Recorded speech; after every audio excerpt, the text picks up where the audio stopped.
We're here at the Wellstone Memorial Site at a plaque that is devoted to a narration as to how the crash came to occur. The crash which took the life of the senator, his wife and daughter, 3 aides and the 2 pilots. According to the plaque, Wellstone's plane departed St. Paul's Holman Field at 8:30 a.m. Just before 10 a.m., the plane descended toward the Eveleth Airport. According to the crash report produced by the National Transportation Safety Board, the plane was flying too low and too slowly as it turned into the final approach. The plane drifted off course, began a rapid descent, and crashed into the woods. The NTSB report concluded that the crash was caused by pilot error. Pilot error, that's what it says here in this place. There was a crash, the plane came down too slow, too low, it was pilot error. And I don't buy it. A preemptive, go-it-alone strategy towards Iraq is wrong. I oppose it. That death changed the direction of the country and possibly of the world, maybe irrevocably. And still we can't talk about Paul Wellstone's death. I was out fueling the airplane, the UPS that comes in. I flew in on October 25th, 2002. That morning, shot the VOR-DME Alpha approach off the Hibbing VOR and landed on runway 9 with no difficulty weather-wise. The ceiling was 800 feet. Visibility was 3 miles. I seen the airport at least 3 miles away. So there was no problem whatsoever for me anyway. I watched this twin turboprop come through this area and split these 2 big jack pines to your west there. I've never experienced a plane coming over my trailer house that low of an elevation or that slow of a airspeed.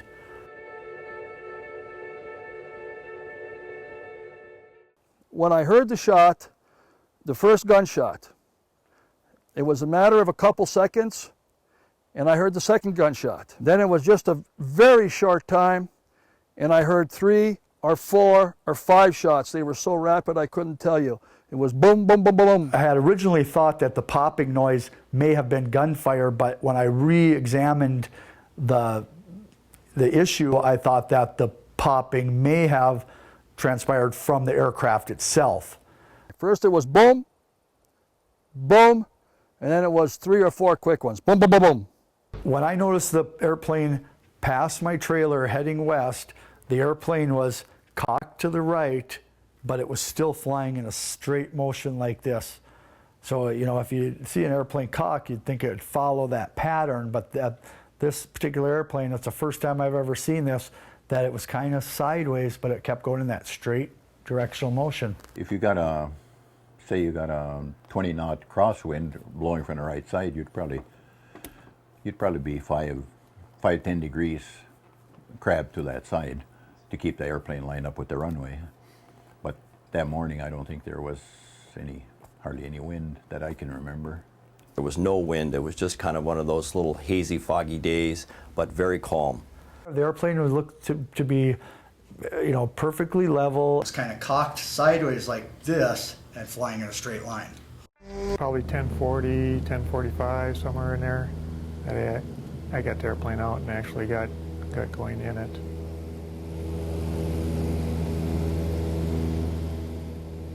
I looked over to the south. I saw some smoke. When I first looked at it, it looked nothing unusual. It just looked like somebody was probably burning brush or something in the backyard. I figured, well, I'm up here anyhow. I'll go take a look and see what it is. Visibility was about 5 miles, so I had good visibility underneath. I went a little bit further, looked at it again.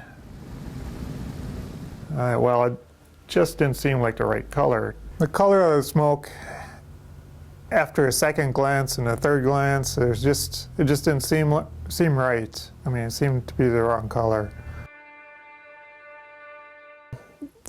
Aviation kerosene does burn with the black smoke. I talked to people afterwards and they said, oh, it was black. Well, no, it wasn't black. It was kind of like a bluish gray color smoke. Bluish white smoke, interestingly, is not the kind of smoke you get from airplane fuel, which is kerosene based, which is black and coarse. It was a kind of smoke you get from an electrical fire.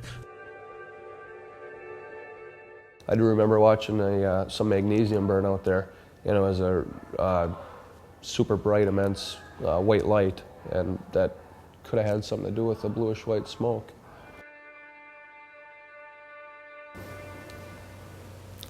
It looked to be whitish, bluish smoke that was coming up, similar to the smoke that you would get in an electrical fire. The fuselage section was, you couldn't even tell it was a fuselage section anymore. It was so well engulfed in flames that it pretty well melted down. The FBI took little to no interest in anything that I had to say.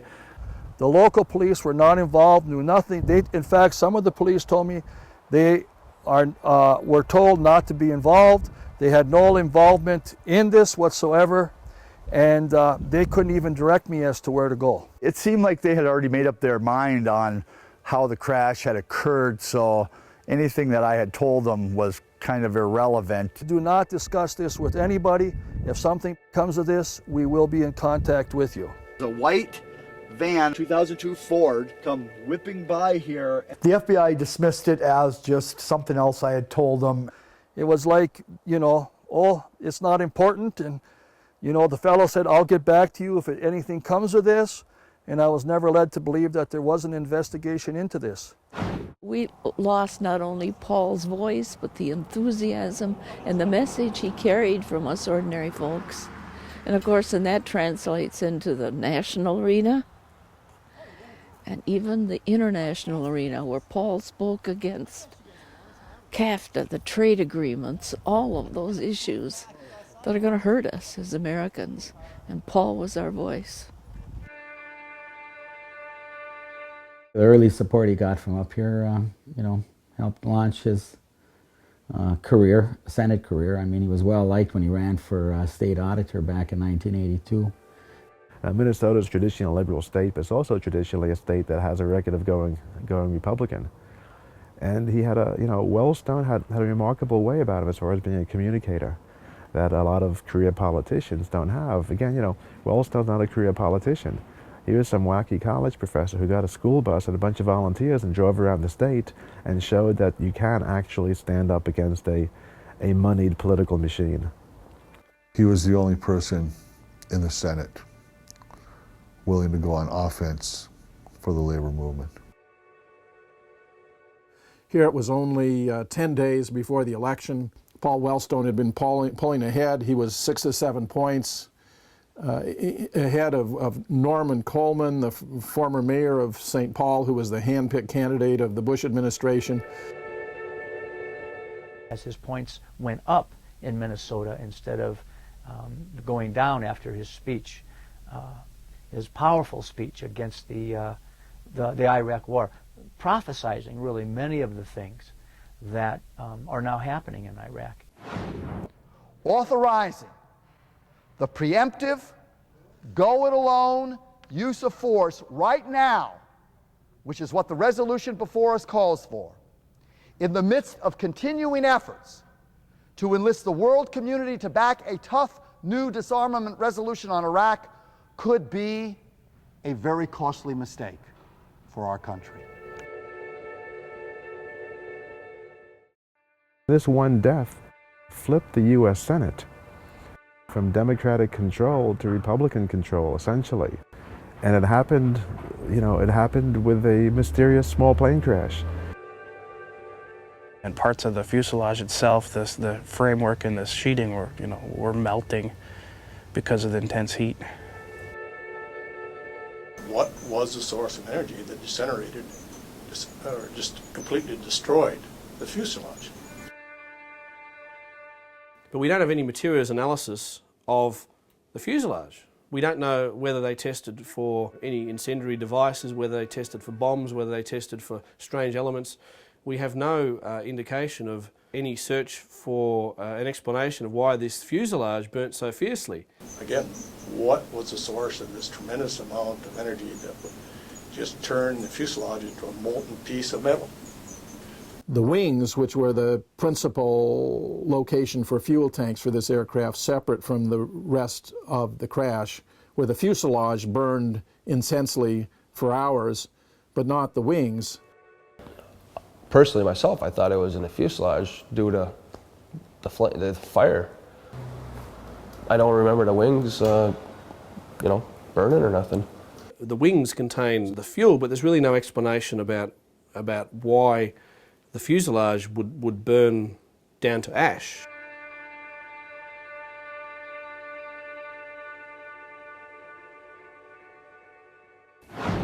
That's when I heard the radio call, their initial call, that they were out or inbound on the VOR approach. Speaking to the controllers and over the radio at the Yoryevrah airport, the pilot's words were crisp. There wasn't slurred speech, wasn't intoxicated in a sense because of chemicals, fumes, or whatever it might be. I hear the click of the microphone 7 times, which keys the lights up, brings them up to a higher intensity.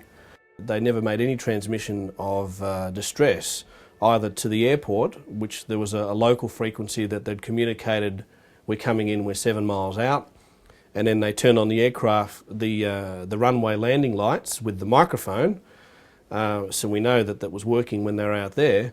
But when they got into trouble, there was no communication from either pilot, even though it looks as if this airplane was just above the trees for quite some time. A Duluth City employee who was traveling to the same funeral that was drawing Paul Wellstone was near the airport and received a very peculiar cell phone call. At about 10:18, on a road that was very close to the airport, he had strange interference on this cell phone call, which his record showed was about 10:18. Everything had been completely normal up until that time. There was no evidence on the controller's part. All right, having a little bit of an audio problem. Audio trouble from the live CBS Fox News press pool feed of the NTSB comes at a crucial moment in the pilot error official story narrative. A little bit of an audio problem. 10:18. There we go. At 10:19, this is again from radar, he was descending through 3,500 feet. Let's repeat Carol Carmody's statement, supplying the missing 17 words. Everything had been completely normal up until that time. There was no evidence on the controller's part. Or, from the pilot's voice, no difficulty, no reported problems, no expression of concern. An electromagnetic weapon would explain a number of these things. Secretary, can I ask you a question about some of the technology that you're developing to fight the war on terror, specifically directed energy and high-powered microwave technology? When do you envision that you can weaponize that type of technology? Goodness. It is in, for the most part, the kinds of things you're talking about are in varying early stages. I think they are in early stages and probably not ready for employment at this point. In the normal order of things, when you invest in research and development and begin a developmental project, you don't have any intention or expectations that one would use it. On the other hand, the real world intervenes from time to time, and you reach in there and take something out that is still in a developmental stage, and you might use it. The real world intervenes from time to time, and you reach in there and take something out that is still in a developmental stage, and you might use it. After 9/11, I haven't written about this yet, but the Central Intelligence Agency was very deeply involved in domestic activities against people they thought to be enemies of the state without any legal authority for it. They haven't been called on it yet. That does happen. Right now, today, there was a story in the New York Times that, if you read carefully, mentioned something known as the Joint Special Operations Command, JSOC it's called, is a special wing of our special operations community that is set up independently. They do not report to anybody except in the Bush-Cheney days, they reported directly to the Cheney office.